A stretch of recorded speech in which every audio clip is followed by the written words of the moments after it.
11ই October 1931 ভারতের স্বাধীনতা আন্দোলনের ইতিহাসে একটি স্মরণীয় দিন। সেদিন বেঙ্গল জুট মিল লেবার ইউনিয়নের সম্মেলনে নেতাজি সুভাষচন্দ্র বসুর ভাষণ দেওয়ার কথা ছিল। 11ই অক্টোবর শ্যামনগর চৌরঙ্গি কালীবাড়ির আগে পুলিশ কন্টিনজেন্সি পাহারায় ছিল।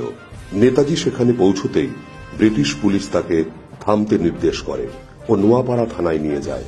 নেতাজিকে নোয়াপাড়া থানায় একটি কক্ষে 31 ঘণ্টা আটকে রাখা হয়। নোয়াপাড়া থানার সেই কক্ষ আজও সংরক্ষিত নেতাজির স্মরণে। আরেকটি সংলগ্ন কক্ষ নেতাজি মেমোরিয়াল লাইব্রেরিতে রূপান্তরিত হয়েছে।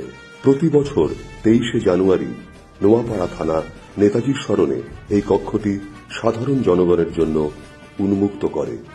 আসুন আমরা সবাই ভারতের এক অন্যতম শ্রেষ্ঠ জননেতা ও স্বাধীনতা সংগ্রামী নেতাজির 127তম জন্মবার্ষিকীতে একত্রিত হয়ে শ্রদ্ধা জ্ঞাপন করি।